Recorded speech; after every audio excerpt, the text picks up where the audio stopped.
Linda Barcz from the Bruce Company is answering your plant and garden questions. The number to call, 608-270-9933. Hello, Linda. How are you?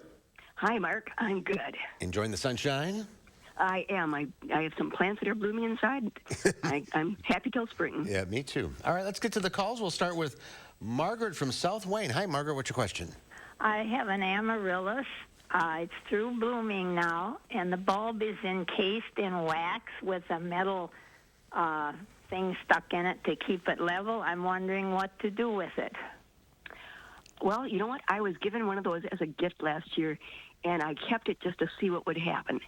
And the leaves started to develop a little bit, but since there is no soil, it is not something that you're going to be able to keep from year to year. So I wondered that. Yeah, just one and done. Okay.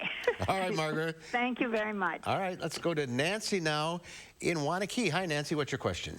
Hi, I have a question about rhododendron planted last summer, new planting in partially shade, and recently I heard rhododendron need acid soils. So do I need to adjust the soil in some way? Well, and where do you live? Where are you located? Wanakee. Wanakee, okay. Yeah, then I would suspect that your pH probably is a little bit neutral or possibly higher.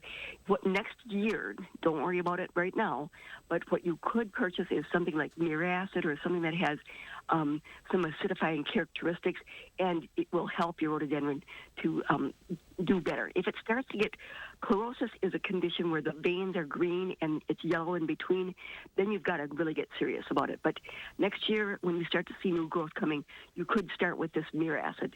If you want to take a soil test, then you'd know what pH you have to see if you have to do something more drastic, like adding sulfur around it. Okay. All right. Thank you. Thank you for calling. Let's go to Larry now, also in Wanakee. Hi, Larry. Hi. How do you trim back a Christmas cactus? My Christmas cactus is just huge, and it hangs like about, it's in a pot like about 2 feet high, and it only hangs down to the floor. How do I cut that back? Wow, that sounds like a beautiful plant. Well, it's just like working with a plant or a shrub outside. You would prune it back to where you don't cut the actual little pods. You would cut it at a node, a plant node, in other words. Yep. So you can actually, if you don't cut off too big of pieces, you could make cuttings of that and share it with your friends. Okay, thank you. All right, thanks for the call. Yep, bye-bye. All right, let's go to Jackie now in Madison. Hi, Jackie. What's your question? Hello. I have a Northfolk pine, and I'm wondering what's going on because the stalk of the plant is quite thin, and when the branches get kind of out, lengthly, they droop over and fall off. And what am I doing wrong? Well, sometimes Norfolk pine, if they are growing inside and they don't have as much light as they'd like, they become quite weak, and you may have to actually place a green stake next to the trunk to help support it. Okay. I hope that answers the question. We are just about out of time. Can you do anything outside right now, Linda? Well, if you have trees that need some fruit, is that the caller with the Norfolk that's trying to ask another question? Do you have a follow-up question? Jackie? Yes? Do you have another question? No, sir. Oh, yeah, you're all set? Thank you. Okay. Thank you so much. Okay. Sure.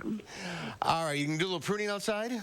You can see the whole form of a tree and see if there's crossing branches or if there's things that should be eliminated. This is a nice time to see what's on the inside of that tree that may need some work. And it's a good time of the year to do that. It's not too cold, and we're past the real dangerous cold weather of the winter typically once we're in February. All right. We're out of time. Thanks for calling, everybody. Linda, thank you for your time.